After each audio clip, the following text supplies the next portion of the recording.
এই যা তুই যা ভাই রে টাটা বিদায় দিয়ে চলে যাচ্ছে। ঠিক আছে তাহলে বাচ্চাকে বাড়ি যদি আরো তাহলে কালকে আমরা জানাবো। আসেন। কালকে নিবা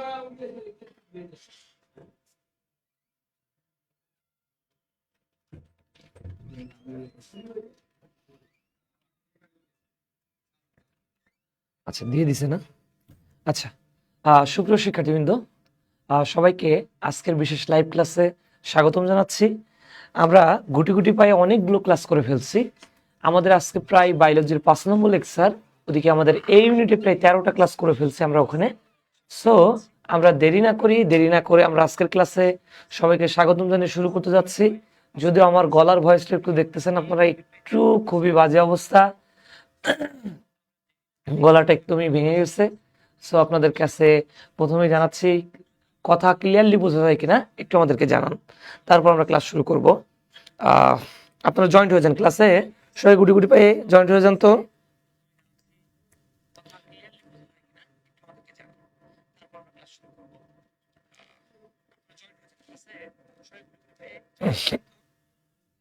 আচ্ছা, আমরা কি কি করছি আপনাদের একটু রিমাইন্ড করি। আমরা ক্লাসে করছি অলরেডি, আমরা এই ক্লাসে অলরেডি করছি এখানে যে আপনার ঘাস ফড়িং নিয়ে ক্লাস করছি। আমরা ঘাস ফড়িং,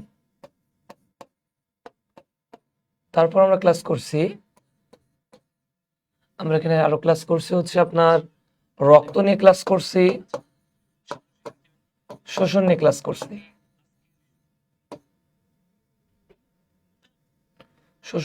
করছি, আমরা। আর কি ক্লাস করছি বলেন তো? আর করছি রক্ত শোষণ, কোষ বিভাজন। এই 4টা ক্লাস, মানে 4টা ক্লাস করছি আমরা। জানান তো আপনারা, এটা বাদে কি আর ক্লাস করছি কোনো? এটা বাদে মনে হয় না আর কোনো ক্লাস করছি। তারপর একটু আপনারা জানাইতে থাকেন, ওকে? এই ক্লাসটাই সাধারণত আমরা করছি, এগুলা এ বাদে আর কোনো ক্লাস করি নাই সাধারণত।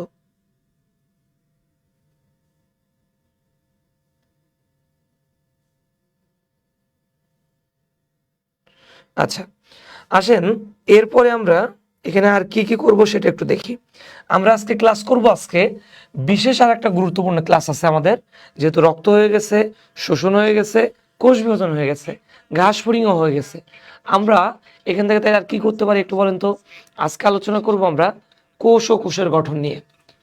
কোষ ও কোষের গঠন, কোষ ও কোষের গঠন নিয়ে আজকে আমরা আলোচনা করি, ওকে? এই অধ্যায়টা দেখি, এটাও কিন্তু গুরুত্বপূর্ণ একটা লেকচার। একদিন করছি আমরা কোষ বিভাজন, আজকে করব আমরা কোষ ও কোষের গঠন। খুবই গুরুত্বপূর্ণ ক্লাস, কারণ এটাই কিন্তু বায়োলজির অন্যতম, যদি বেসিক ভাবেন তাহলে কোষ থেকেই কিন্তু সবকিছু শুরু হচ্ছে। চলে যাই আমরা ক্লাসে। আমরা কি কি করতে পারি দেখেন তাইলে।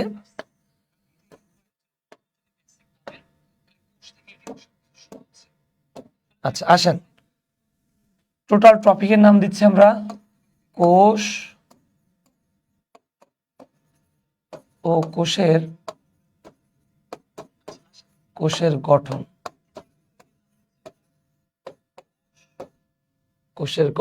ওকে?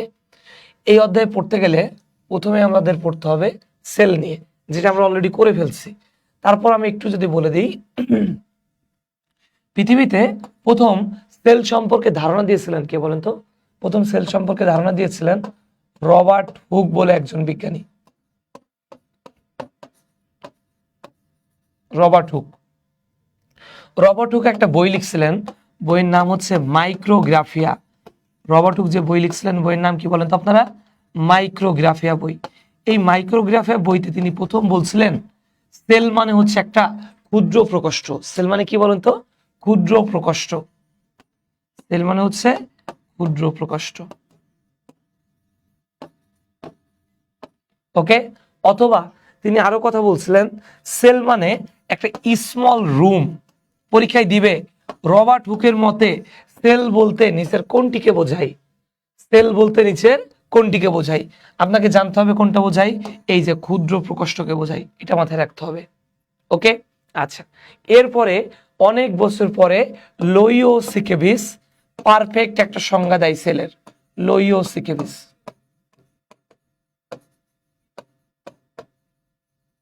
বুঝছেন? লোইওসিকেভিস কি করছিলেন? একটা কোষের পারফেক্ট ডেফিনেশন দিছে। ওকে, আপনারা এটা একটু দেখতে থাকেন তো, আপনারা এটা দেখতে থাকেন। আচ্ছা,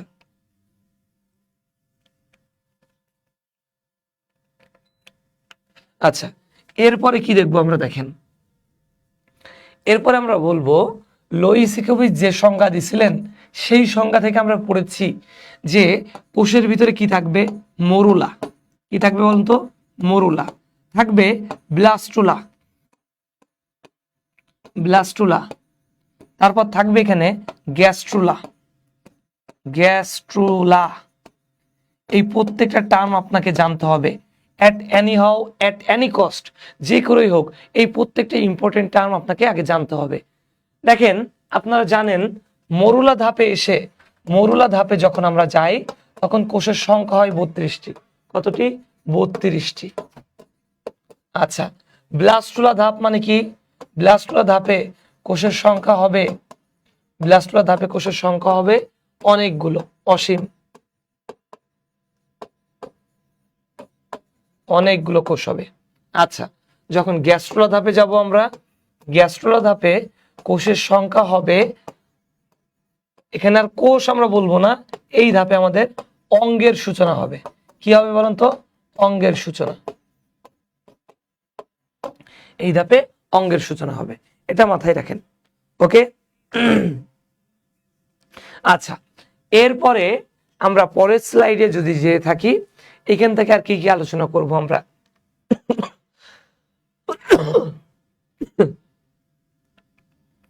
আচ্ছা, এই ধাপের পরে আমরা পড়ব, আপনারা জানেন, একটু খেয়াল করেন, কথা হচ্ছে কোষ সম্পর্কে আমরা যেখানে আলোচনা করব, কোষ সম্পর্কে যেখানে আলোচনা করব তার নাম দিব আমরা সাইটোলজি। কি নাম দিব বলেন তো? সাইটোলজি, যেটাকে আমরা বলতেছি কোষবিদ্যা।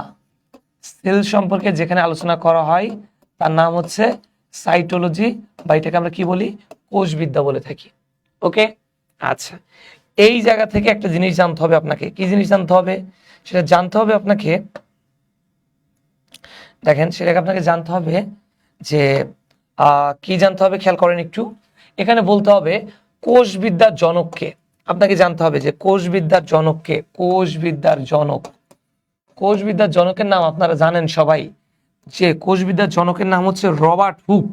কে বলেন তো? কোষবিদ্যার জনকের নাম হচ্ছে রবার্ট হুক, রবার্ট হুক। ওকে, আচ্ছা, ভালো কথা। এরপরে জানতে হবে কোষবিদ্যার জনকের নাম জানছেন, ভালো কথা, বাট যদি কখনো পরীক্ষায় দিয়ে দেয় আধুনিক কোষবিদ্যার জনককে, আধুনিক কোষবিদ্যার জনককে, আধুনিক কোষবিদ্যার জনকের নাম হচ্ছে Karl P Swanson, Karl P Swanson. খুবই ইম্পর্টেন্ট কোশ্চেন, এটি কিন্তু পরীক্ষায় দিয়ে দিবে, পরীক্ষায় দিবে আধুনিক কোষবিদ্যার জনককে। সবাই মনে করবে ক নম্বর অপশন দিবে রবার্ট হুক, সবাই ভাববে রবার্ট হুক, বাট রিমাইন্ডার আধুনিক কোষবিদ্যার জনকের নাম হচ্ছে কার্ল পি সোয়ানসন। ওকে, এগুলো বেসিক পড়া, ইতিহাস জাস্ট। এরপরে আমরা ডিপে ঢুকবো একটু পরে। আচ্ছা, এরপরে এখানে আমরা আলোচনা করব, এটা নিয়ে আমাদের আপাতত সীমাবদ্ধ। এরপরে আমরা চলে যাব বেসিক পয়েন্টে। এই অধ্যায়ের বেসিক যেগুলো আছে, এই অধ্যায়ের বেসিক যেমন আছে আপনাদের, যে প্রথমেই পড়তে হবে কোষ প্রাচীর নিয়ে। প্রথমে কি পড়তে হবে বলুন তো? কোষ প্রাচীর। এই কোষ প্রাচীরকে আমরা কি বলি? সেল ওয়াল বলে থাকি। কোষ প্রাচীরকে বলি সেল ওয়াল। আচ্ছা, এই সেল ওয়াল নিয়ে কি কি পড়তে পারে একটু দেখেন। প্রথমে মনে রাখতে হবে একটা কোষ প্রাচীর সাধারণত আপনার তৈরি হয়, একটা কোষ প্রাচীর মূলত আমরা বলবো সাধারণত সেলুলোজ দিয়ে তৈরি হয়। কি দিয়ে তৈরি হয় বলেন তো? সেলুলোজ, সেলুলোজ দিয়ে তৈরি হয়। এই সেলুলোজটার গঠন কেমন জানেন আপনারা? সেলুলোজটার গঠন হচ্ছে বিটা 1,4 কার্বন কার্বন সিকল দিয়ে তৈরি হয়। বিটা 1,4 কার্বন সিকল। প্রশ্ন করতে পারেন আমাকে, ভাইয়া বিটা 1,4 কার্বন সিকল আবার কি? Beta 1,4 carbon sickle just like that. দেখেন আপনারা এখানে ধরেন CH2OH আছে, CH2OH এর সাথে এখানে কার্বন গেছে, এই কার্বনটা এখানে গিয়ে এই জায়গায় যাবে, এরপর এখানে, তারপর এখানে, তারপর এই যে, তারপর এই যে, দেন এই যে। এটা হচ্ছে কার্বনের একটা গাঠনিক ধর্ম, অর্থাৎ কার্বোহাইড্রেটের গাঠনিক ধর্ম। এখানে দেখেন আমরা মার্কিং করতে পারি, এটা 1 নম্বর কার্বন, এটা 2 নম্বর, এটা 3 নম্বর, এটা 4, এটা 5, এটা 6। কথা বুঝছেন? এর মধ্যে আপনারা ইজিলি বলতে পারবেন, দেখেন তো কি বলতে পারেন, এটা কি 1 নম্বর পড়ছেন না? তাহলে 1 নম্বর আর 4 নম্বর কার্বনে কি আছে? সিকলে পার্থক্য আছে। তাই সেলুলোজ বিটা 1,4 কার্বন সিকল নিয়ে তৈরি। সেলুলোজ কি নিয়ে তৈরি? বিটা 1,4 কার্বন সিকল। খুবই ইম্পর্টেন্ট একটা কোশ্চেন। আচ্ছা, এরপরে আসেন, আচ্ছা এরপরে কি আসবেন দেখেন, এরপরে আপনারা এখানে দেখবেন, আচ্ছা এরপরে আপনারা দেখবেন, দেখেন একটা কোষ প্রাচীরের ক্ষেত্রে আর কি কি অপরিসীম কিছু বৈশিষ্ট্য থাকতে পারে। কোষ প্রাচীরের রিমাইন্ডার, একটা কোষ প্রাচীরের 3টা স্তর থাকে। কয়টা স্তর থাকে? 3টা স্তর। ওকে, একটা কোষ প্রাচীরের স্তর আছে 3টা। আচ্ছা, একটা কোষ প্রাচীরের স্তর দেখেন 3টা। কয়টা স্তর? 3টা স্তর নিয়ে তৈরি। এই 3টা স্তরের প্রথম পয়েন্টের নাম, এটার নাম হচ্ছে প্রাথমিক প্রাচীর, সরি প্রথমটার নাম হচ্ছে আমার মধ্য পর্দা। নাম কি বলেন তো? প্রথমটার নাম হচ্ছে মধ্য পর্দা, প্রথমটার নাম মধ্য পর্দা। দ্বিতীয়টার নাম হচ্ছে আমার এখানে প্রাথমিক প্রাচীর। দ্বিতীয়টার নাম কি বলেন তো? প্রাথমিক প্রাচীর। আচ্ছা ওয়েট,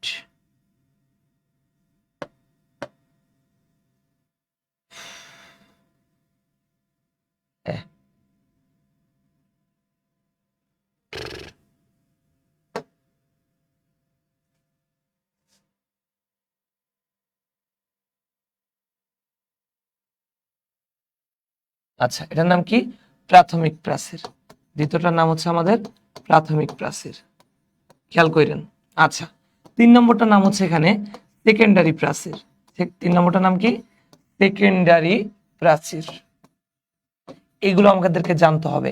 এখন আমরা ধাপে ধাপে দেখব মধ্য পর্দা কি দিয়ে তৈরি হয়েছে, প্রাথমিক প্রাচীর কি দিয়ে তৈরি হয়েছে এবং সেকেন্ডারি প্রাচীর কি দিয়ে তৈরি হয়েছে। রিমাইন্ডার, সবাই খেয়াল করেন, এখানে আমাদের যেটা আমরা মধ্য পর্দা দেখব, এই মধ্য পর্দাটা তৈরি হবে, সাধারণত মধ্য পর্দা তৈরি হয় প্রোটিন এবং লিপিড নিয়ে, প্রোটিন প্লাস লিপিড নিয়ে, প্রোটিন প্লাস লিপিড। আচ্ছা, এই যে প্রোটিন আর লিপিড লিখলাম না, এই প্রোটিন লিপিড নিয়ে এখন খেলা হবে। প্রশ্ন হচ্ছে আমাদের প্রোটিন তো একটা দুইটা না, প্রোটিন হচ্ছে অসংখ্য। কোন প্রোটিন নিয়ে তৈরি এটা আপনাকে জানতে হবে। এখানে প্রোটিন তৈরি হয়েছে, দেখেন এই প্রোটিনটা তৈরি হবে আপনার সাইটোপ্লাজম। তো আসছেন, সাইটোপ্লাজম জানেন। আগে লিপিডটা ব্যাখ্যা করি। সাইটোপ্লাজম সম্পর্কে আপনারা জানেন, একটা গাছের ক্ষেত্রেও কি সাইটোপ্লাজম থাকতে পারে না? অবশ্যই থাকতে পারে। এই সাইটোপ্লাজম বিভাজন, সাইটোপ্লাজম যখন টেলোফেজ পর্যায়ে যায়, কোন পর্যায়ে? টেলোফেজ পর্যায়ের শেষ দিকে যায়। টেলোফেজ পর্যায়ের শেষ দিকে সাইটোপ্লাজম থেকে একটা লিপিড তৈরি হবে, সেই লিপিডটার নাম ফ্রাগমোপ্লাস্ট। সেই লিপিডটার নাম কি বলেন তো? ফ্রাগমোপ্লাস্ট। সেই লিপিডটার নাম হচ্ছে ফ্রাগমোপ্লাস্ট। কথা বলতে পারছি? এবং দেখেন এখানে একটা প্রোটিন আছে, এই প্রোটিনটার নাম হচ্ছে পেকটিন জাতীয় প্রোটিন। এই প্রোটিনটাও এই টেলোফেজ পর্যায়ের এই পর্যায়ে এসে গলগি বডি থেকে, কোন জায়গা থেকে বলেন তো? গলগি বডি থেকে আপনার পেকটিন জাতীয় প্রোটিন তৈরি হয়। এখানে কি প্রোটিন তৈরি হয়? পেকটিন নামক প্রোটিন তৈরি হয়। কথা বলছেন আপনারা? শেষ। অর্থাৎ প্রোটিন আর লিপিড জানলেন। একটা প্রোটিন হচ্ছে ওই যে দেখেন সাইটোপ্লাজম থেকে টেলোফেজ পর্যায়ের শেষের দিকে লিপিড, যে লিপিডটা তার নাম হচ্ছে ফ্রাগমোপ্লাস্ট। আর গলগি বডি থেকে এখানে প্রোটিন তৈরি হবে, কোন প্রোটিন? পেকটিন জাতীয় প্রোটিন তৈরি হবে। আই থিঙ্ক সবাই স্ট্যান্ডার্ডলি বুঝতে পারছেন। আচ্ছা এবার আসেন প্রাথমিক প্রাচীর। এই যে মধ্য পর্দার উপরে আপনি যদি কোনো আবরণ তৈরি করেন, সে আবরণের নাম হবে প্রাথমিক প্রাচীর। এই প্রাথমিক প্রাচীর এখানে তৈরি হয় সাধারণত সেলুলোজ দিয়ে। বলেন তো কি দিয়ে সাধারণত তৈরি হয়? সেলুলোজ। হেমিসেলুলোজ,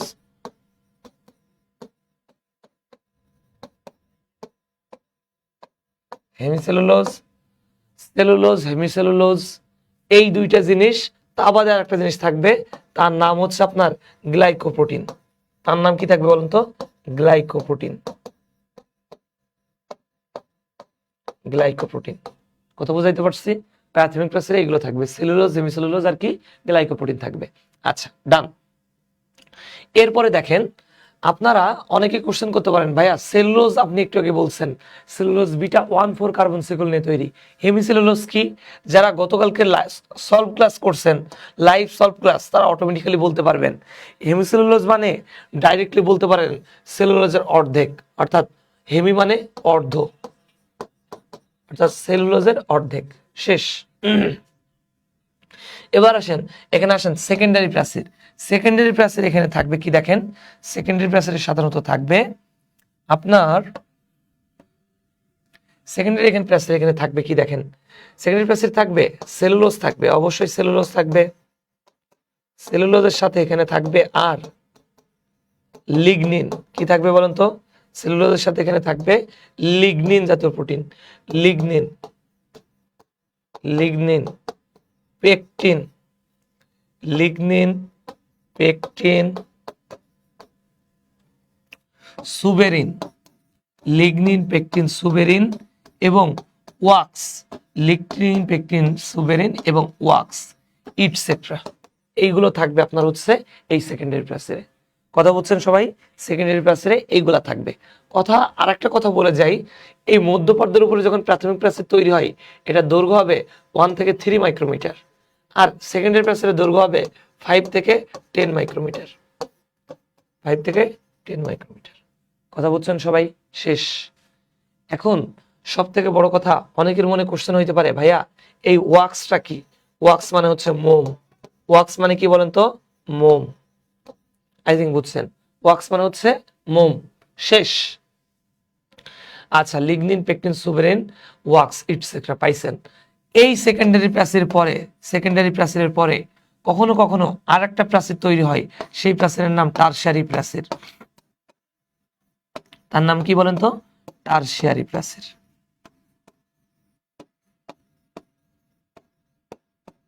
তার নাম হচ্ছে টারশিয়ারি প্রাচীর।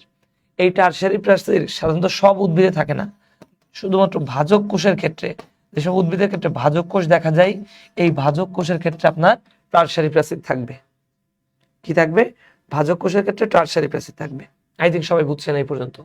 ওকে, ডান। এটা যদি জেনে থাকেন, এরপরে আসেন আপনারা পড়বেন, এরপরে এখানে পড়বেন মধ্যপর্দা, প্রাথমিক প্রাচীর, সেকেন্ডারি প্রাচীর সব গেছে।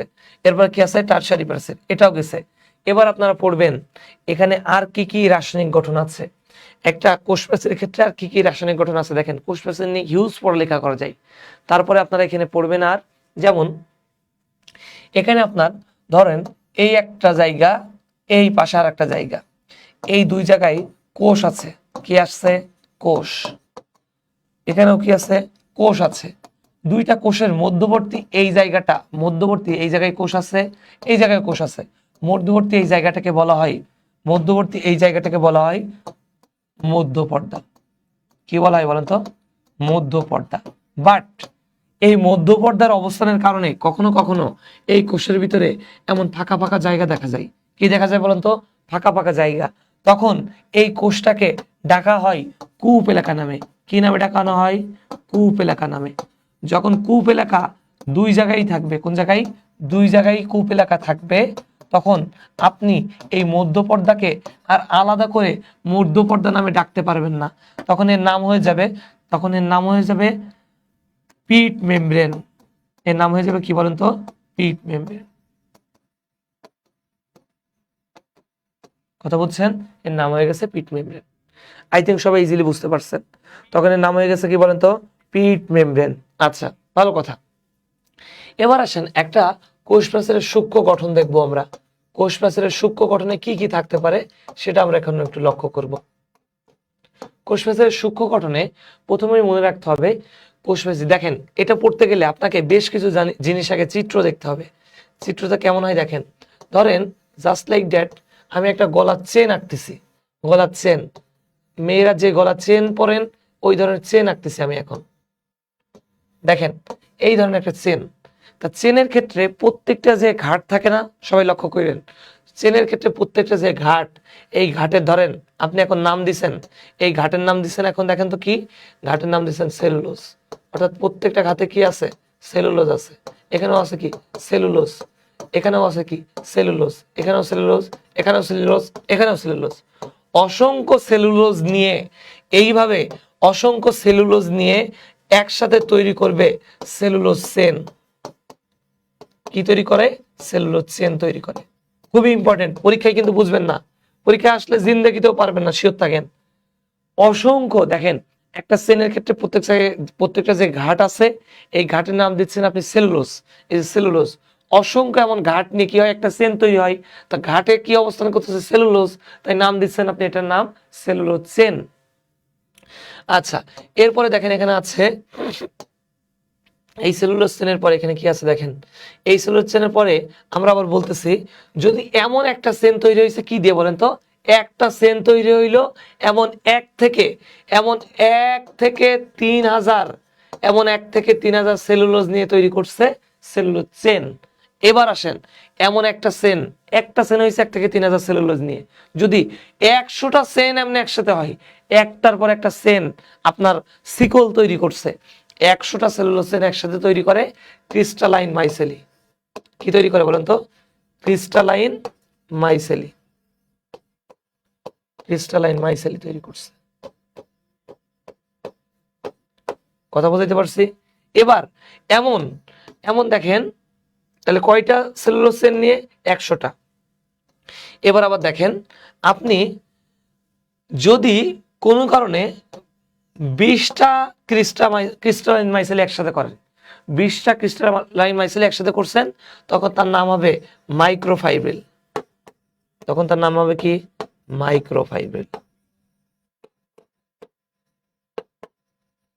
এবার আসেন, যদি 250টা মাইক্রোফাইব্রিল একসাথে হয়, 250টা মাইক্রোফাইব্রিল একসাথে হয়, তখন তৈরি করবে দেখেন কি, তখন আবার তৈরি করবে এখানে আপনার ম্যাক্রোফাইব্রিল, তখন আবার তৈরি করবে ম্যাক্রোফাইব্রিল। কথা বুঝছেন আমার কথা? শেষ। এটাই ছিল কোষ প্রাচীরের সূক্ষ্ম গঠন। 1 থেকে 3000 সেলুলোজ নিয়ে সেলুলোজ চেন তৈরি হয়েছে, 100টা সেলুলোজ চেন নিয়ে তৈরি করছে আপনার কি বলেন তো, ক্রিস্টালাইন মাইসেলি। 250টা ক্রিস্টালাইন মাইসেলি একসাথে কি তৈরি করবে, মাইক্রোফাইব্রিল তৈরি করবে। 250 মাইক্রোফাইব্রিল একসাথে তৈরি করে ম্যাক্রোফাইব্রিল তৈরি করবে। সোজা কাজ, একদম সোজা, ইজি কোশ্চেন, ইজিলি আপনি অ্যান্সার করার কথা। এগুলা সবাই বুঝছেন? সবাই শেষ, এগুলো শেষ। এরপর চলে যান, মনে রাখবেন একটা কোষ প্রাচীরের সেলুলোজ থাকবে 40%, রাসায়নিক গঠন সেলুলোজের 40% থাকবে কি, সেলুলোজ। একটা কোষ প্রাচীরের 40% সেলুলোজ, হেমিসেলুলোজ থাকবে আপনার 20%, পেকটিন থাকবে 30%, এবং আপনার হচ্ছে পেকটিনের পরে কি আছে এখানে, গ্লাইকোপ্রোটিন। এই গ্লাইকোপ্রোটিন থাকবে 10%, গ্লাইকোপ্রোটিন থাকবে 10%।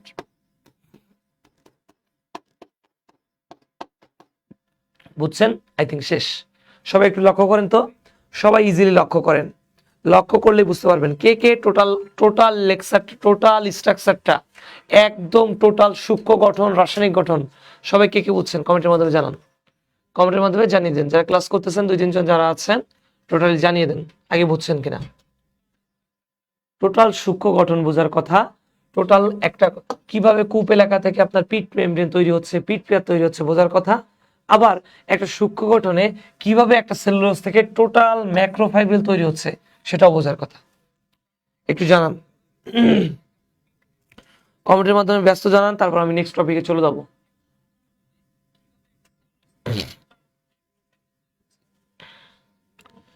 আমি নেক্সট টপিকে চলে গেলাম, আপনারা মনে হয় সব ঘুমাই গেছেন, কি ক্লাস করেন কিছুই বুঝি না। কমেন্টের মাধ্যমে জানাইতে থাকেন, আমরা চলে যাই সময় ক্ষেপণ না করে। আমরা এখন পড়ব প্লাজমা মেমব্রেন। কি পড়বো বলেন তো, প্লাজমা মেমব্রেন পড়ব। আচ্ছা, প্লাজমা মেমব্রেন এটার নাম কি আমরা জানি? কোষ ঝিল্লি। সিম্পল জিনিস পড়ে আমরা এখান থেকে বেরিয়ে যাব। এখান থেকে মনে রাখবেন কোষ ঝিল্লি পড়তে গেলে আপনি একটা জিনিসই মনে রাখবেন যে যেখানেই প্লাজমা মেমব্রেন থাকবে এই কথা পাবেন, এটা 2 স্তরীয় আবরণ হয়ে থাকে সাধারণত। কেমন আবরণ থাকে? দ্বিস্তরীয় একটা আবরণ নিয়ে তৈরি হয়। এই দ্বিস্তরীয় আবরণ কি দিয়ে তৈরি হয় একটু খেয়াল করেন। দ্বিস্তরীয় আবরণ যেখানে থাকবে সাধারণত এখানে অবস্থান করবে ফসফোলিপিড। কে অবস্থান করবে? ফসফোলিপিড। এই ফসফোলিপিডকে ভেঙে ফেলেন। আপনাদেরকে বলছি বায়োলজি ভাঙতে শিখতে হবে। অর্থাৎ ভাঙলে এখানে দেখেন 2টা জিনিস পাবেন। একটা পাবেন হচ্ছে ফসফেট, আর একটা কি পাবেন? লিপিড। আর একটা কি পাবেন বলতো? লিপিড। এই সাথে সাথে আপনাকে পড়ে ফেলতে হবে লিপিডকেও ভেঙে ফেলতে হবে। লিপিডকে ভাঙলে কি পান? আপনারা শেখাইছি লিপিড একটা জটিল খাবার, এটাকে ভাঙলে আপনি পাবেন সেখানে ফ্যাটি অ্যাসিড এবং গ্লিসারল। কেন এই কথা বলতেছি একটু পরে বুঝবেন। লিপিড যেখানে সেখানে তৈরি হবে ফ্যাটি অ্যাসিড আর কি? গ্লিসারল তৈরি হবে। শেষ। এবার আসেন আরো কিছু কথা বলে রাখি। প্লাজমা মেমব্রেন যেখানে বৈষম্যবেদ্য পর্দা থাকবে সেখানে আপনাদেরকে বহুতবার বুঝিয়েছি বৈষম্যবেদ্য কি। বৈষম্যবেদ্য পর্দা থাকবে সেখানে। আর না বলি, আর একটা পয়েন্ট মনে রাখবেন, এখানে যেখানে প্লাজমা মেমব্রেন থাকবে সেখানে অবশ্যই আর একটা জিনিস থাকবে, তার নাম হচ্ছে লিপোপ্রোটিন। কি থাকবে বলুন তো? লিপোপ্রোটিন থাকবে। শেষ। এটা ছিল আমাদের প্লাজমা মেমব্রেনের ক্ষেত্রে একটা মেইন যা যা পয়েন্ট আছে সেই মেইন পয়েন্ট। আচ্ছা, এবার আসেন প্লাজমা মেমব্রেনের একটু গঠনে যদি লক্ষ্য করেন, প্লাজমা মেমব্রেনের গঠনে দেখতে গেলে দেখবেন এমনে আঙুলের ন্যায় প্রবর্ধক তৈরি হচ্ছে। এমনে যেখানে যেখানে আঙুলের ন্যায় প্রবর্ধক তৈরি হবে মনে রাখেন এই আঙুলের ন্যায় প্রবর্ধককে আমরা বলবো মাইক্রোভিলাই। কি বলবো বলেন তো? আঙুলের ন্যায় প্রবর্ধককে আমরা বলতেছি মাইক্রোভিলাই। বলতেছি মাইক্রোভিলাই, নট মাইক্রোবিলাই। আবার অনেকে বলেন মাইক্রোবিলাই। ওকে, এটি আবার গুলাই ফেললেন না। আবার আরেকটা কথা, এটার পড়ছেন কি যেখানে আঙুলের ন্যায় প্রবর্ধক তৈরি হয়েছে এটার নাম মাইক্রোবিলাই। আর একটা জায়গায় আপনাদের আঙুলের ন্যায় প্রবর্ধক তৈরি হয়েছিল, সেই জায়গায় আমি নাম বলছিলাম, শুধু নাম বলছিলাম কি বলেন তো? শুধু বিলাই। আমি জানি জিজ্ঞাসা করলে পারবেন না, ডাইরেক্টলি অ্যান্সার করে ফেলি। আপনারা অগ্নাশয় আর ক্ষুদ্রান্ত্র পড়ছেন, এই ক্ষুদ্রান্ত্রের একটা পর্যায়ে গিয়ে বোর্ডের দিকে লক্ষ্য রাখেন, একটা পর্যায়ে গিয়ে এখানেও আঙুলের ন্যায় প্রবর্ধক তৈরি হয়েছিল, বাট এটা দেখতে মনে হচ্ছিল একটা পাতার নাই। মনে আছে কিনা আপনাদের? এই জায়গায় তৈরি হয়েছিল কি বলেন তো? শুধু বিলাই তৈরি হয়েছিল। এই জায়গায় তৈরি হয়েছিল কি? শুধু বিলাই। এটার নাম কি? মাইক্রোভিলাই। রিমাইন্ডেড। ওকে, এবার আসেন এই যে আঙুলের ন্যায় প্রবর্ধকের মাঝখানে যে ফাঁকা জায়গা আছে, এই ফাঁকা জায়গার একটা নির্দিষ্ট পয়েন্টকে আমরা কি বলবো? পিনোসাইটিক ফোস্কা। কি বলবো? পিনোসাইটিক ফোস্কা। রিমাইন্ডেড। এটাকে আমরা বলবো পিনোসাইটিক ফোস্কা।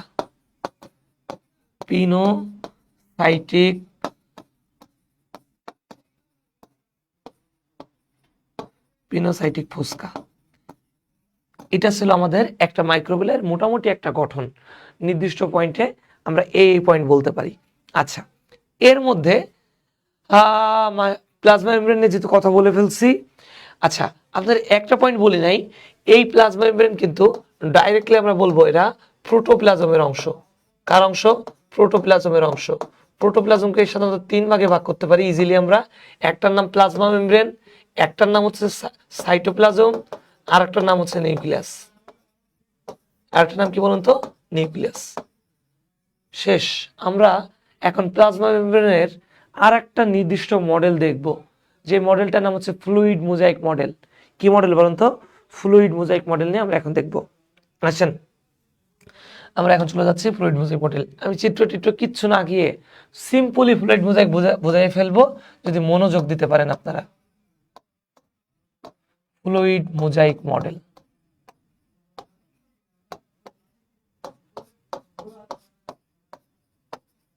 আচ্ছা, এই ফ্লুইড মোজাইক মডেলের ক্ষেত্রে কি দেখবেন বলুন তো? প্রথমেই পড়বেন আপনারা এখানে সিঙ্গার এবং নিকলসন। সিঙ্গার আর নিকলসন বলে একজন বিজ্ঞানী আছে, দুইজন বিজ্ঞানী, সরি, সিঙ্গার এবং নিকলসন। এই সিঙ্গার ও নিকলসন কি করছে জানেন? এই ফ্লুইড মোজাইক মডেল আবিষ্কার করছে। এই ফ্লুইড মিউজিক মডেলকে তৈরি করা হয় মানে তুলনা করা হয় অনেক সময় হিমশৈল হিসেবে। কি হিসেবে? হিমশৈল। হিমশৈল বোঝেন আপনারা? অর্থাৎ যেমন যেমন আমি বলতে পারি, ধরেন একটা জায়গায় বরফ আছে, এই বরফটা যখন গলতে শুরু করবে এর নিচে থাকবে কি বলেন তো? পানি। পানির উপরে আপনার কি ভাসতে থাকে? বরফ ভাসতে থাকে। জাস্ট এই গঠনকে তুলনা করছে তারা তার সাথে। এ বাদেও এই প্লাজমা মেমব্রেনের কিন্তু অনেক গঠন আছে। যেমন আপনি বলতে পারেন ড্যানিয়েল এবং ড্যাপসনের স্যান্ডউইচ মডেল। নাম কি? Sandwich model. আবার বলতে পারেন রবার্টসনের ক্ষেত্রে বলতে পারেন এখানে কি আছে আপনার unit membrane model. Unit membrane সবই কিন্তু বলে দিলাম, লিখেও দিলাম। এরপরেও যদি না পারেন তাহলে পিটানো ছাড়া কোনো উপায় নেই আপনাদের। ফ্লুইড মিউজিক মডেলের ক্ষেত্রে এখন আসেন আমরা ছোট্ট একটা জিনিস দিয়ে ব্যাখ্যা শুরু করি। এই জাস্ট লাইক দ্যাট এইটার গঠন আপনার দেখেন পড়বেন, এই দুইটা জিনিস নিয়ে আমরা পড়ে ফেলবো। একটা আছে মাথা, মনে রাখবেন, একটা হচ্ছে মাথার, এটা কি বলেন তো? লেজ। মাথা আর লেজ। খেয়াল করবেন এই ফ্লুইড মিউজিক মডেলের ক্ষেত্রে এখানে এটা জাস্ট লাইক দ্যাট এমন অনেকগুলো জিনিস তৈরি হবে সেম টু সেম কাহিনীর উপর ডিপেন্ড করে। এই যে মাথা লেজ, মাথা লেজ,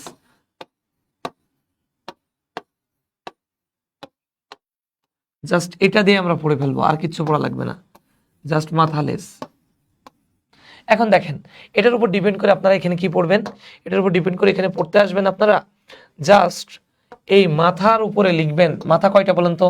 দেখতে পাচ্ছেন ডাইরেক্টলি একটা মাথা, কিন্তু এই মাথাকে আপনি বলবেন পোলার ফসফেট মাথা। ডাইরেক্টলি মাথা ডাকবেন না, ডাকবেন কি বলেন তো? পোলার ফসফেট মাথা। আচ্ছা, পোলার তো বোঝেন, পোলার কে বোঝানো লাগবে? যে পানিতে দ্রবীভূত হয়, এক কথায় তার নাম কি? পোলার। পানিতে দ্রবীভূত না হইলে নন পোলার। তাহলে মাথা যেটা এই ফ্লুইড মিউজিক মডেলের ক্ষেত্রে যেটা মাথা এটা পানিতে দ্রবীভূত হবে। দেখেন তো আপনার লেজ কয়টা আছে এখানে? লেজ কয়টা আছে খেয়াল করেন তো আপনারা? লেজ আছে দেখেন দুইটা। কয়টা লেজ? দুইটা লেজ। এই লেজকে আপনি ডাইরেক্টলি বলবেন এখানে দুইটি লেজ, বাট এখানে লেজটা হচ্ছে নন পোলার। এটা কেমন? নন পোলার। শুধু নন পোলার না, এর সাথে আপনাকে বলতে হবে নন পোলারের সাথে সাথে এখানে মনে রাখতে হবে এটা আপনার হচ্ছে ফ্যাটি অ্যাসিড। এটা একটা কেমন? Fatty acid. প্রশ্ন করতে পারেন ভাইয়া ফ্লুইড মিউজিক আপনার প্লাজমা মেমব্রেনে ফসফোলিপিড আইসে, এখানে ফ্যাটি অ্যাসিড। ফ্যাটি অ্যাসিড কোথা থেকে আসলো? রিমাইন্ড করেন, একটু আগের স্লাইডে আপনাদেরকে দেখিয়েছিলাম, মনে আছে কিনা? দেখেন ফ্যাটি অ্যাসিড, লিপিডকে ভাঙলে কি পাওয়া যায়? Fatty acid. সো এখানে ফ্যাটি অ্যাসিড এসেছে, সোজা কথা। আরো কথা, নন পোলার প্রশ্ন করতে পারেন এই ফ্যাটি অ্যাসিড কেন নন পোলার? আচ্ছা, লিপিড মানে কি? চর্বি। চর্বিকে ভেঙে কি পাইছেন? ফ্যাটি অ্যাসিড পাইছেন। তো এখন লিপিড মানে ডাইরেক্টলি চর্বি বলা যায় না, স্নেহ আর কি, কিন্তু লিপিডের কয়েকটা পয়েন্ট আছে, যেমন তেল, চর্বি, মোম। এদের ক্ষেত্রে ধরেন একটা চর্বির উদাহরণ দেই, কোন লিপিডই সাধারণত পানিতে দ্রবীভূত হয় না, তার মধ্যে কি? এর মধ্যে এসেছে ডাইরেক্টলি ফ্যাটি অ্যাসিড। তাহলে মনে রাখবেন এই ফ্যাটি অ্যাসিড কি ডাইরেক্টলি আপনি পানিতে দ্রবীভূত করতে পারবেন না, তো এটা কি? নন পোলার। শেষ। এটাই ছিল একটা ফ্লুইড মিউজিক মডেলের গঠন। এর মধ্যে আরেকটা গুরুত্বপূর্ণ জিনিস এখানে কি থাকবে? তিনটা প্রোটিন থাকবে। কয়টা প্রোটিন? তিনটা প্রোটিন থাকবে। একদম সিম্পলি ব্যাখ্যা দিই, দুই দিকে একদম এই মাথা থেকে এই মাথা পর্যন্ত যেই প্রোটিন বিস্তৃত থাকবে সেই প্রোটিনের নাম ইন্টিগ্রাল প্রোটিন। সেই প্রোটিনের নাম কি বলেন তো? Integral protein. সেই প্রোটিনের নাম হচ্ছে ইন্টিগ্রাল প্রোটিন। কথা বুঝছেন? Integral protein. দুই নম্বর যে প্রোটিন ছিল সেই প্রোটিনের নাম হচ্ছে, যেটা সারফেস বা তলে থাকবে, এই সারফেস বা তলে তার নাম পেরিফেরাল প্রোটিন। তার নাম কি? Peripheral protein. তার নাম হচ্ছে পেরিফেরাল প্রোটিন। আচ্ছা, ডান। এরপর লাস্ট যে প্রোটিনটা থাকবে, যেটা এমন যে জায়গায় আপনার লিপিড ছিল, সেই জায়গাকে আকৃষ্ট করে যে প্রোটিন থাকবে সেই প্রোটিনের নাম হচ্ছে আপনার লিপিড সম্পৃক্ত প্রোটিন। সেই প্রোটিনের নাম হচ্ছে লিপিড সম্পৃক্ত প্রোটিন। এই হলো আমাদের ফ্লুইড মিউজিক মডেল। আমাদের পোলার ফসফেট মাথা, নন পোলার ফ্যাটি অ্যাসিড লেস, আর আমাদের কি থাকবে? আপনাদের এখানে ডাইরেক্টলি তিনটা প্রোটিন থাকবে। আপনারা বুঝছেন কিনা জানান? ফ্লুইড মিউজিক মডেল ডাইরেক্টলি বুঝছেন কিনা আপনারা জানাইতে থাকেন।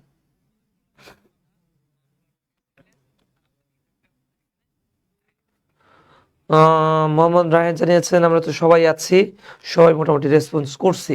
আচ্ছা, আপনারা আবার রেসপন্স করতে থাকেন। আমরা এরপরে আর কি দেখতে পারি দেখেন, এরপরে আমরা দেখব ফ্লুইড মোজাইক মডেলের পরে সাধারণত আপনাদের বইতে আছে আর ইম্পর্টেন্টলি কি ব্যাখ্যা করতে পারি আমরা। আচ্ছা, এখানে আমরা একটু গলগি বডি নিয়ে কথা বলে যাই। গলজি বডি নিয়ে একটু কথা বলি। গলজি বডি নিয়ে কথা সেইভাবে বলার দরকার, তারপর বলি, সমস্যা নেই। আচ্ছা, এই গলগি বডি পড়ার সাথে সাথে আমরা এখানে রাইবোজোম নিয়ে পড়বো, একই সাথে রাইবোজোম নিয়ে পড়বো। আচ্ছা ওয়েট, একটু জায়গা নিয়ে লিখি, আসেন। আমরা প্রথমে পড়বো কি বলেন তো, এখানে গলগি বডি নিয়ে পড়বো, তারপর পড়বো রাইবোজোম নিয়ে,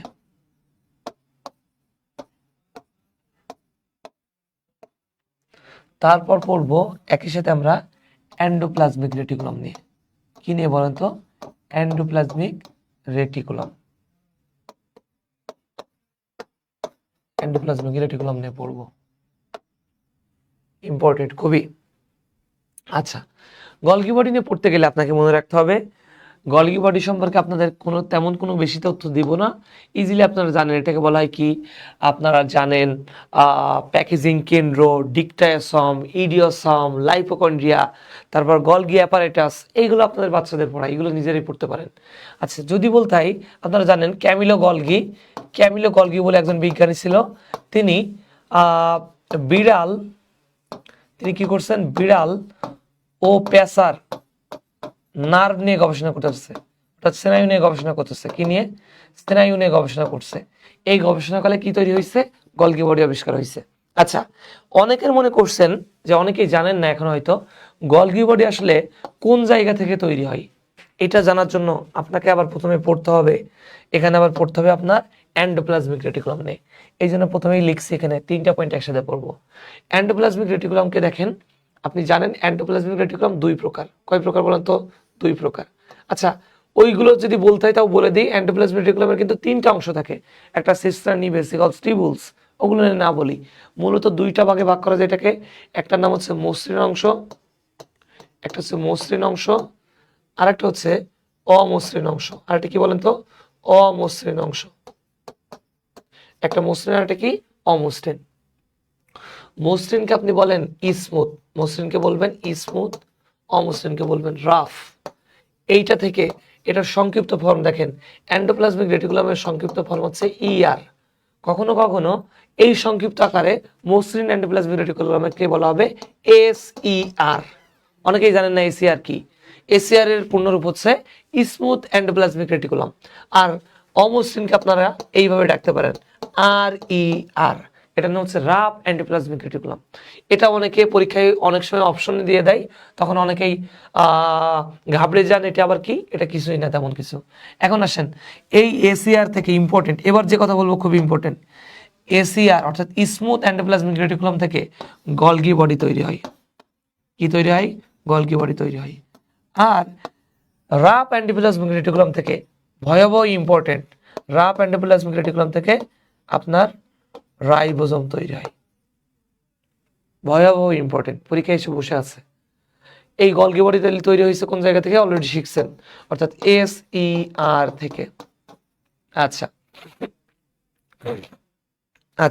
গলগি বডিকে কার্বোহাইড্রেট ফ্যাক্টরি বলে, এটা আপনারা জানেন। কার্বোহাইড্রেট ফ্যাক্টরি বলে, এটা সুন্দর করে দেখবেন আপনারা। আচ্ছা, গলগি বডির কাজ নিয়ে পড়তে হবে। গলগি বডির কাজ থেকে কোশ্চেন এসে বসে আছে। গলগি বডির কাজ কি দেখেন, গলগি বডির কাজ নিয়ে যদি পড়তে হয়, খেয়াল করেন, যদি কাজ পড়তে হয় আপনারা যে কাজটা পড়বেন সেটা হচ্ছে গলগি বডির প্রথম কাজ, শুনে অবাক হয়ে যাবেন, এটা প্রোটিন সঞ্চয় করে।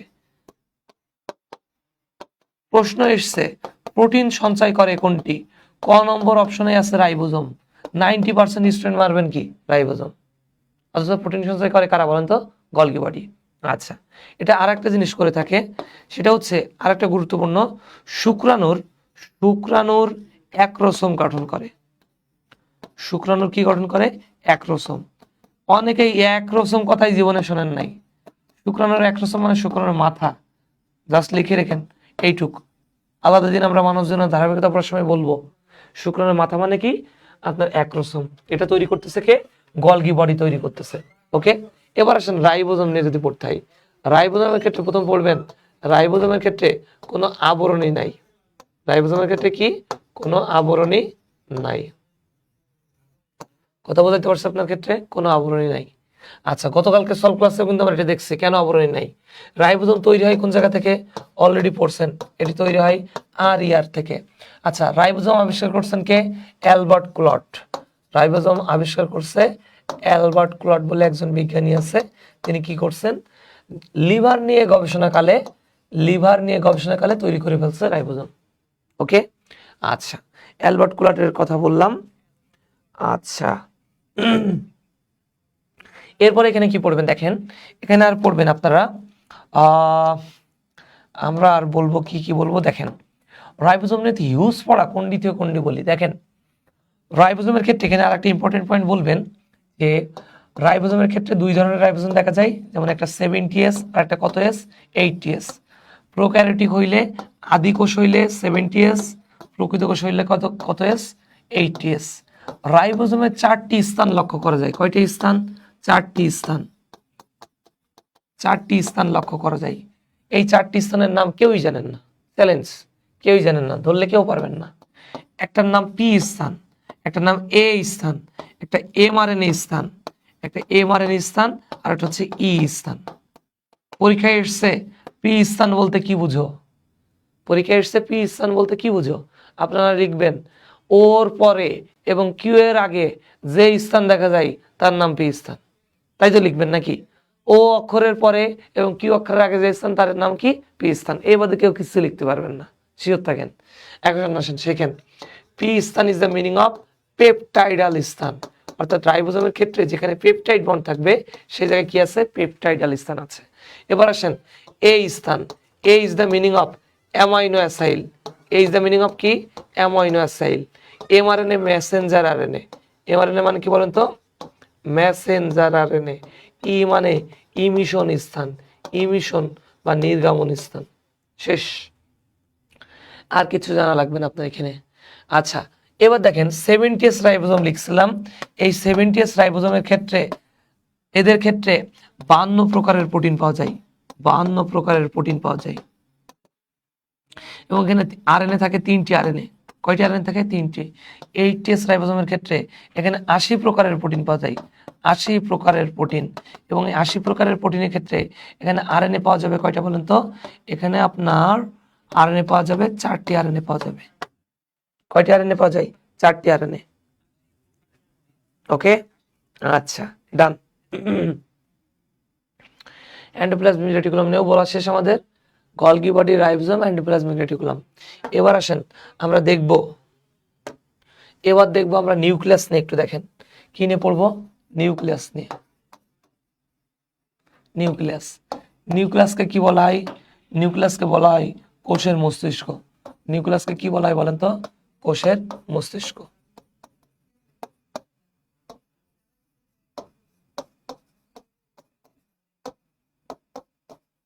কোষের মস্তিষ্ক বলে।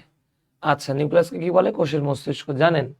আচ্ছা, একটা নিউক্লিয়াসের 4টা পার্ট। নিউক্লিয়াস নিয়ে কিন্তু গত ক্লাসে আমি অলরেডি বলে ফেলছি, নিউক্লিয়াস নিয়ে বেশি কিছু না বলি। নিউক্লিয়াসের 4টা পার্ট। বাইরের পার্টটার নাম নিউক্লিয়ার মেমব্রেন, ভিতরের পার্টে কি আছে? নিউক্লিওলাস, চারপাশে ক্রোমাটিন তন্তু। চারপাশে কি আছে বলেন তো? ক্রোমাটিন তন্তু। আর একটা আছে নিউক্লিওপ্লাজম।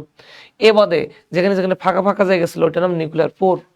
এটা বাদে আপনি নিউক্লিয়াস নিয়ে যেটা পড়বেন, নিউক্লিয়াসের বহুবার বিভাজন সম্ভব। নিউক্লিয়াসের বহুবার বিভাজন সম্ভব। এই বহুবার বিভাজন হয় যখন, তখন উদ্ভিদের ক্ষেত্রে আমরা বলবো সিনোসাইট। উদ্ভিদের ক্ষেত্রে কি বলবো বলেন তো? সিনোসাইট। আর প্রাণীদের ক্ষেত্রে বলবো প্লাজমোডিয়াম। প্রাণীদের ক্ষেত্রে কি বলবো? প্লাজমোডিয়াম বলবো। বুঝছেন? প্লাজমোডিয়াম। প্রাণীদের ক্ষেত্রে বলবো কি? প্লাজমোডিয়াম।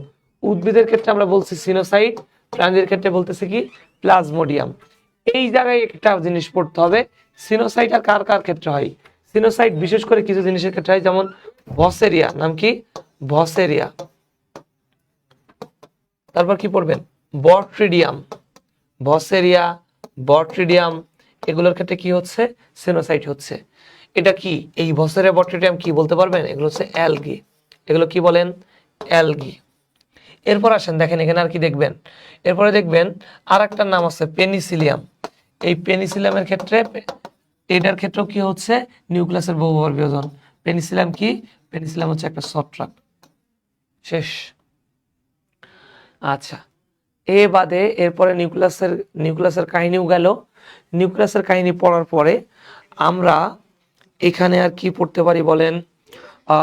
নিউক্লিয়াস গেছে। আচ্ছা, এরপর আমরা একটু আলোচনা করি, চলেন লাইসোজোম নিয়ে। লাইসোজোম নিয়ে যদি কথা বলতে হয়, রিমাইন্ড দ্যাট লাইসোজোম মানেই মনে রাখবেন হাইড্রোলাইটিক এনজাইমের আধার। লাইসোজোম মানে কি? হাইড্রোলাইটিক এনজাইমের আধার। হাইড্রোলাইটিক এনজাইমের আধার কাকে বলা হচ্ছে? লাইসোজোমকে বলা হচ্ছে। এখানে কি হয়? এখানে ফ্যাগোসাইটোসিস হয়। ফ্যাগোসাইটোসিস প্রক্রিয়ায় লাইসোজোম জীবাণু ধ্বংস করে থাকে। ফ্যাগোসাইটোসিস মানে আপনাদের ভেঙে দেখাইছি, সাইটোসিস ভক্ষণ করা, সিস প্রক্রিয়া সব দেখাইছি। লাইসোজোমের ক্ষেত্রে একটা পয়েন্ট মনে রাখেন, এরা মাঝে মধ্যে অটোফ্যাগি হয়ে থাকে, অটোফ্যাগির ন্যায় আচরণ করে। অর্থাৎ কি? নিজেরা নিজেদের কোষকে খেয়ে ফেলে। অটোফ্যাগি, স্বগ্রাসী। এটার বাংলা হচ্ছে কি? স্বগ্রাসী। স্বগ্রাসী। আর একটা জিনিস জানতে হবে, এই লাইসোজোমকে বলা হয় সো মাচ ইম্পর্টেন্ট, এই লাইসোজোমকে বলা হয় সুসাইডাল ব্যাগ। কি বলে বলেন তো? সুসাইডাল ব্যাগ, অর্থাৎ আত্মঘাতী থলিকা। এটাকে বলা হচ্ছে আত্মঘাতী থলিকা। শেষ। লাইসোজোম ইম্পর্টেন্ট পয়েন্ট এটাই পড়বেন। এরপরে পড়বেন এখানে আপনারা আচ্ছা, এরপরে পড়বেন সাইটোস্কেলেটন নিয়ে। চলেন সাইটোস্কেলেটন নিয়ে একটু পড়ি। এবার পড়বেন কি নিয়ে বলেন তো? সাইটোস্কেলেটন।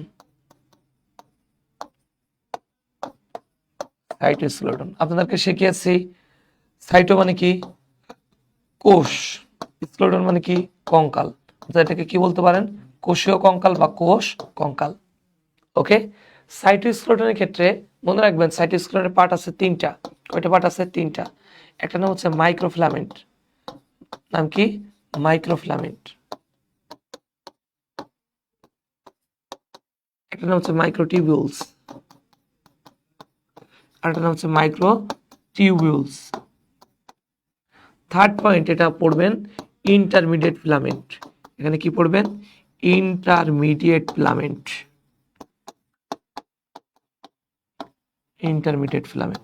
বুঝতে পারছি আপনাদেরকে? মাইক্রোফিলামেন্ট, মাইক্রোটিউবিউলস, আর একটা নাম কি? Intermediate filament. ক্লিয়ার সবাই? ডান।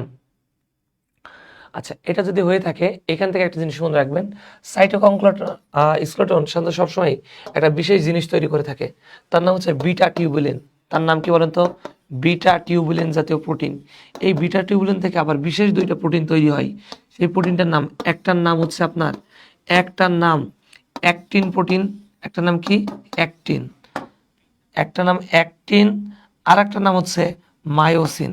একটা নাম কি বলেন তো? Myosin protein. একটা নাম অ্যাক্টিন প্রোটিন আর একটা নাম মায়োসিন প্রোটিন।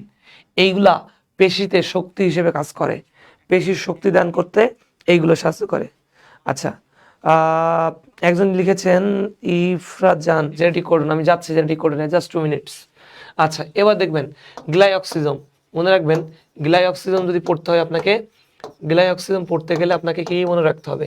গ্লাইঅক্সিজম পড়তে গেলে আপনাকে মনে রাখতে হবে এটা বীজের লিপিড সঞ্চয় করে। বীজের লিপিড সঞ্চয় করতে গেলে আপনার কি লাগবে? গ্লাইঅক্সিজম লাগবে। বীজের লিপিড সঞ্চয়। কথা বোঝাতে পারছি আপনাদেরকে? শেষ। আসেন এবার আমরা ডিএনএ আরএনএ তে চলে যাই। নিউক্লিক অ্যাসিড ট্যাসিড নিয়ে বলবো না, নিউক্লিক অ্যাসিড নিয়ে তো বহুত বলছি জীবনে। তারপর যদি সিম্পল ভাবে বলতে হয়, নিউক্লিক অ্যাসিড সাধারণত দুই প্রকার। একটা কি দেখতেছেন? ডিএনএ আরএনএ এর কাহিনী তো বহুত পড়ছেন, পিউরিন, পাইরিমিডিন। পিউরিন নিয়ে একটু যদি বলতে হয়, দেখেন পিউরিনের সংকেত পড়বেন C5H4N4। পাইরিমিডিন পড়বেন C4H4N1। জাস্ট এটা পড়বেন। পিউরিনে আছে, দেখেন পিউরিনে দুইটা জিনিস আছে, অ্যাডেনিন আর কি বলেন তো, পিউরিন আর কি আছে, অ্যাডিনিন আর কি বলেন, বলতে থাকেন আপনারা। জেনেটিক কোডটা পড়ে দেন, পড়াবো জেনেটিক কোড।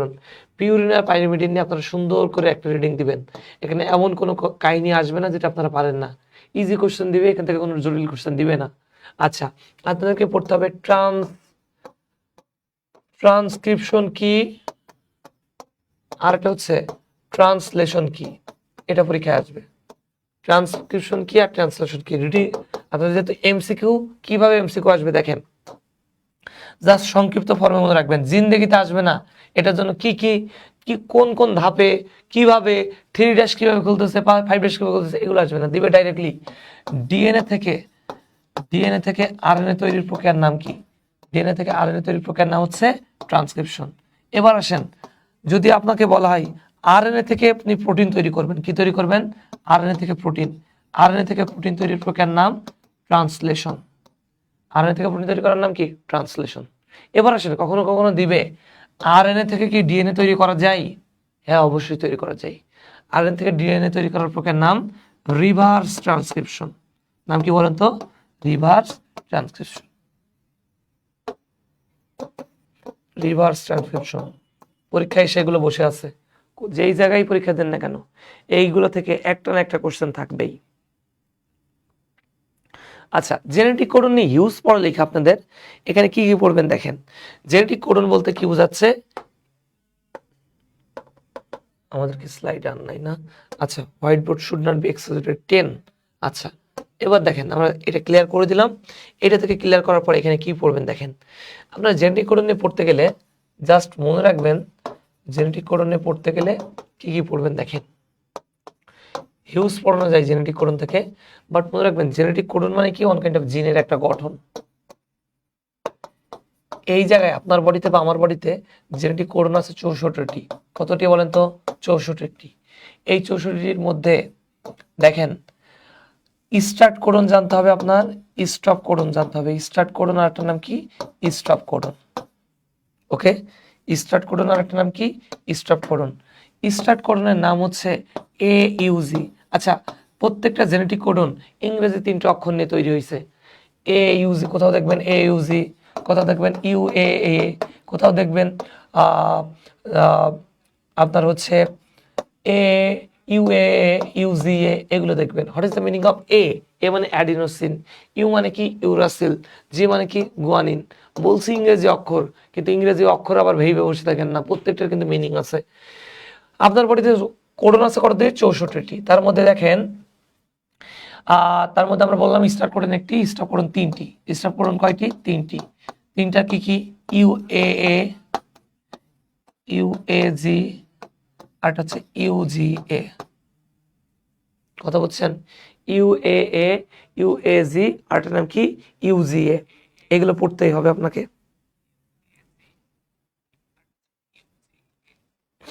বুঝছেন।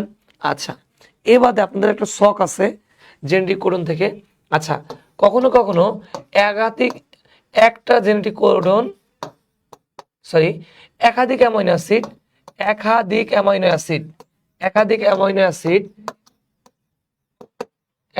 অ্যাসিড একটি মাত্র জেনেটিক কোডনকে, কয়টা, একটি মাত্র জেনেটিক কোডনকে নির্দেশ করে। একটি মাত্র জেনেটিক কোডনকে কি করে, নির্দেশ করবে। একটি মাত্র জেনেটিক কোডনকে নির্দেশ করবে। যেমন আপনার বইতে আছে লাইসিন হচ্ছে 2টি। লাইসিন করে কয়টি, 2টি। অরাইজিনিন করে হচ্ছে 6টি। এগুলো পড়বেন। প্রশ্ন করতে পারেন, ভাইয়া লাইসিন, অরাইজিনিন এগুলো আবার কই থেকে আসলো, জীবনে তো পড়ি নাই। খেয়াল করেন, লিউসিন, লাইসিন এগুলো হয়তো পড়ে থাকবেন না আপনারা, একটু দেখাই দিই। আপনি লেখেন TMB পিল, কি লিখছেন, TMB পিল। এখানে 7টা প্রোটিন আছে, 7টা মৌলিক প্রোটিন এখানে ব্যাখ্যা করব। 7টা মৌলিক প্রোটিন এখানে কি কি আছে একটু খেয়াল করেন। 7টা মৌলিক প্রোটিনে প্রথমে এখানে আছে টি ইজ দ্য মিনিং অফ, দেখেন টি ইজ দ্য মিনিং অফ হচ্ছে আপনার এখানে বলতেছি ট্রিপ্টোফ্যান। টি মানে কি বলতো, ট্রিপ্টোফ্যান। এম মানে কি, এম মানে ম্যাথিওনিন। এম মানে কি, ম্যাথিওনিন। ভি মানে কি, ভ্যালিন। বি মানে কি, ভ্যালিন। পি মানে কি, ফিনাইল অ্যালানিন। পি মানে কি, phenyl alanine, phenyl alanine. I মানে কি? আই মানে আইসোলিউসিন, আইসোলিউসিন, আইসোলিউসিন। এল মানে কি? লিউসিন। এল মানে কি বলেন তো? লিউসিন। আরেকটা এল মানে কি? লাইসিন। শেষ। এই সাতটা হচ্ছে যে কোনো টাইমে যে কোনো কিছুকে নিয়ন্ত্রণ করতে পারে, যে কোনো কিছুকে নির্দেশ প্রদান করতে পারে। জেনেটিক কোডনের ক্ষেত্রে এগুলো কিন্তু খুবই গুরুত্বপূর্ণ। এই অধ্যায়ে মূলত আপনারা এইগুলোই কমপ্লিট করবেন। হিউজ তথ্য দিয়েছি, 10টা স্লাইডে অলরেডি স্লাইড কয়েকটা মুছছি, তারপরে হিউজ তথ্য দিয়েছি। কি কি দিয়েছি দেখেন তো। প্রথমে আমরা কোষ ও কোষের গঠনে পড়ছিলাম রবার্ট হুক, মাইক্রোগ্রাফিয়া বই, এখানে ক্ষুদ্র প্রকোষ্ঠ, এখানে বলা হচ্ছে স্মল রুম, লোইস ইকোফিসার থেকে এই কথাগুলো আমরা শিখছি। কিভাবে শিখছি আমরা দেখতে হবে কিভাবে শিখছি। ওকে, আচ্ছা। এবার দেখেন, আপনি পড়ছেন কোষ ও কোষের গঠনের ক্ষেত্রে মরুলাই কতটি কোষ আছে, মরুলাই কতটি কোষ, তারপর আপনার হচ্ছে সেটার কতটি 32টি, ব্লাস্টুলাতে কি হয়, গ্যাস্ট্রোলাতে কি হয়। তারপর আপনারা দেখছেন সাইটোলজিকে বলা হয় কোষবিদ্যা। কোষবিদ্যার জনকের নাম হচ্ছে আপনার রবার্ট হুক। আধুনিক কোষবিদ্যার জনকের নাম কার্ল পি সোয়ানসন। কোষ প্রাচীরের ক্ষেত্রে পড়ছেন সেলুলোজের গঠন দেখছেন, সেখানে কি থাকবে সেটাও দেখছেন। এরপরে দেখেন আপনারা কি দেখবেন, 3 নম্বরে গিয়ে কোষ প্রাচীরের হিউজ গঠন দেখছেন। মধ্যপর্দার ভিতরে কি আছে, প্রাথমিক প্রাচীরের ভিতরে কি আছে, সেকেন্ডারি প্রাচীরের ভিতরে কি আছে, সবগুলো এখানে দেখছেন। একটু যদি বলতে হয়, মধ্যপর্দায় 3টা স্তর, সেখানে প্রোটিন আর লিপিড আছে। সেই প্রোটিন আর লিপিডের ভিতরে দেখেন প্রোটিন আছে, পেকটিন জাতীয় প্রোটিন। লিপিড ছিল কি? ফ্রাগমাপ্লাস জাতীয় লিপিড। প্রাথমিক প্রাচীরে আরো আছে সেলুলোজ, হেমিসেলুলোজ, গ্লাইকোপ্রোটিন, এগুলো সবই ছিল আপনার প্রাথমিক প্রাচীরে। সেকেন্ডারি প্রাচীরে 5 থেকে 10 মাইক্রোমিটার দৈর্ঘ্য, এটা গ্লাইকোপ্রোটিন, আপনার হচ্ছে সেলুলোজ আছে, এখানে লিগনিন, পেকটিন, সুবেরিন, ওয়াক্স, এগুলো থাকবে। কিছু টারশারি প্রাচীর, এই টারশারি প্রাচীরের ক্ষেত্রে কি আছে? ভাজক কোষ আছে, এটাও দেখছেন। 4 নম্বরে আপনারা দেখছেন কোথায় কূপ এলাকা তৈরি হচ্ছে, কোথায় কূপ এলাকা তৈরি হয়, কোথায় কূপ এলাকার পরে আপনারা পড়বেন এখানে, কোথায় কূপ এলাকার পরে আপনার এখানে কোথায় মধ্যপর্দা দেখা যায়, এটাও দেখছেন। সেলুলোজে কোন উপাদান থাকে, কোন উপাদান কত পার্সেন্ট আকারে থাকে, সেটাও দেখিয়ে দিচ্ছি। একটা সেলুলোজের সূক্ষ্ম গঠন পড়েছি আমরা, সেলুলোজ চয়ন তৈরি কিভাবে হচ্ছে, সেখান থেকে আপনার ক্রিস্টালাইন মাইসেলি কিভাবে হয়, মাইক্রোফাইবেল কিভাবে হয়, ম্যাক্রোফাইবেল কিভাবে হয়, এটা আমরা দেখছি। 5 নম্বরে আপনারা এটা দেখবেন, একটা প্লাজমা মেমব্রেনের সূক্ষ্ম গঠন আমরা দেখছি। বেলাই কই, পিনোসাইটিক ফোস্কা কোন জায়গায়, সব দেখছি। দেন আপনাদের এখানে এসছেন আপনারা ফ্লুইড মোজাইক মডেলের ক্ষেত্রে যে 3টা প্রোটিন থাকে, কি প্রোটিন থাকে সবগুলো দেখছি। এখানে দেখছি পোলার ফ্যাটি অ্যাসিড কোন জায়গায় থাকতেছে, পোলার ফসফেট মাথা কই থাকতেছে। আচ্ছা, দেন আপনারা আসেন গলগি বডি নিয়ে বলার কালে এখানে দেখাইছি গলগি বডি কোন জায়গা থেকে তৈরি হচ্ছে, রাইবোজোম কোন জায়গা তৈরি হচ্ছে, এন্ডোপ্লাজমিক রেটিকুলাম থেকে কোন জায়গা থেকে তৈরি হচ্ছে। আচ্ছা, এবার দেখেন এখানে বলতেছে কোষের মস্তিষ্কের ক্ষেত্রে কোন জায়গায় কোষের মস্তিষ্ক হিসেবে কাজ করতেছে, এটাও দেখবেন। নিউক্লিয়াস আসলে কোষের মস্তিষ্ক, এদের ক্ষেত্রে কিভাবে হচ্ছে, ভসেরিয়া কোন জায়গায়, আপনার হচ্ছে ভসেরিয়া কোন জায়গায় হয়েছে, বট্রিডিয়াম কোন জায়গায় হয়েছে, পেনিসিলাম কোন জায়গায় দেখছেন। 9 নম্বরে এসে দেখছেন সাইটোস্কেলেটন, সেটা আবার কি তৈরি করতেছিল, beta tubulin, actin, myosin, protein. Glycolipid নিয়ে বলছিলাম। এখানে আরেকটা জিনিস পড়বেন, কোষের বর্জ্য পদার্থ পড়বেন। কোষের বর্জ্য পদার্থ কি, যেমন বর্জ্য পদার্থ হিসেবে আছে গাম, লাটেক্স, রেজিন, এইগুলো দেখবেন একটু। ওকে, এরপরে লাস্ট পয়েন্ট দেখছেন জেনেটিক কোডনের ক্ষেত্রে AUG, UA, এগুলো কি হিসেবে নির্দেশ প্রদান করতেছে, স্টার্ট কোডনের নাম কি, স্টপ কোডনের নাম কি, UAA, UAG, UGA কিভাবে বসতেছে, এখানে আপনার মৌলিক প্রোটিন কোনগুলো আছে সেগুলো দেখাইছি। কয়টা বলেছি, একাধিক অ্যামাইনো অ্যাসিড একটা জেনেটিক কোডনকে নির্দেশ প্রদান করতে পারে, কে কোনটা নির্দেশ প্রদান করে দেখবেন। আর আপনাদের একটা ছক আছে, এই ছকটা সুন্দর করে দেখবেন। এখানে ইন্ট্রান্স, ওপেরন, এসব ঘোড়ার ডিম পড়ে লাভ নাই, জিন্দেগিতে তো পরীক্ষায় আসবে না। যা বললাম এগুলো সুন্দর করে দেখবেন, সুন্দর করে শেষ করবেন। সেই সাথে আপনাদের জানাই আপনাদের ক্লাসটা কেমন লাগলো জানাইতে থাকেন। অনেক তথ্য দিয়েছি, ক্লাসে কিন্তু অনেক তথ্য দিয়েছি, এই তথ্যগুলোকে একটু সুন্দর করে মনে রাখতে হবে আপনাদের। আচ্ছা, ক্লাস কেমন লাগলো জানাইতে থাকেন, আর প্রতিদিনের পড়া প্রতিদিন কমপ্লিট করেন। প্রতিদিনের পড়া প্রতিদিন কমপ্লিট না করলে ধরা খাবেন, এটুকু শিওর থাকেন। ক্লাস কেমন লাগলো জাস্ট 30 সেকেন্ড টাইম দিচ্ছি, জানান, তারপর আমরা বেরিয়ে যাব ক্লাস থেকে। ক্লাস এখানে সমাপ্তি জানবো। অনেক তথ্য দিয়েছি, অনেক তথ্য, এই অনেক তথ্যের প্রত্যেকটা তথ্যকে কিন্তু মনে রাখতে হবে। যদি মনে রাখতে না পারেন তাহলে কিন্তু কোনো কাজ হবে না। আমি জাস্ট 30 সেকেন্ড ওয়েট করতেছি। যারা ক্লাসে আছেন, ক্লাস কেমন লাগলো, তথ্য কেমন ছিল, এবং এতগুলো তথ্য জানতেন কিনা, এগুলো জানাইতে থাকেন। ঠিক আছে, এতগুলো তথ্য জানতেন কিনা এগুলো জানাইতে থাকেন আপনারা। ওকে, এগুলো জানাইতে থাকেন। এইগুলো জানানোর পরে তারপর আমরা আপনাদের বলতেছি, গুটি গুটি পাই কিন্তু আপনাদের প্রায় অনেকগুলো ক্লাস হয়ে গেছে।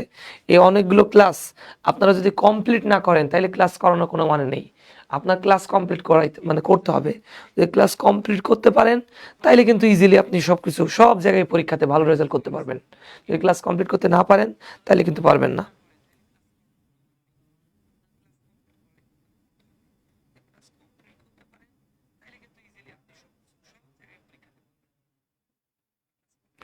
আচ্ছা, আহ তিশা জানিয়েছ ভালো ছিল, থ্যাংক ইউ তিশা তোমাকে। আমার একনিষ্ঠ স্টুডেন্ট, আমি ডাইরেক্টলি বলি সব জায়গাতে, একদম প্রথম থেকে সে ক্লাস করতেছে। থ্যাংক ইউ সবাইকে। আচ্ছা, পড়া কমপ্লিট করেন, ভালো থাকেন, সুস্থ থাকেন। নেক্সট দিন আমরা দেখা হবে নতুন কোনো একটা অধ্যায় নিয়ে। সেই পর্যন্ত আপনারা প্রতিদিনের পড়া প্রতিদিন কমপ্লিট করবেন, এই আশা ব্যক্ত রেখে সুস্থ থাকবেন, এই আশা ব্যক্ত রেখে আমার জন্য দোয়া রাখবেন, এই আশা ব্যক্ত রেখে আজকের ক্লাস এখানে সমাপ্ত রাখতেছি। আসসালামু আলাইকুম।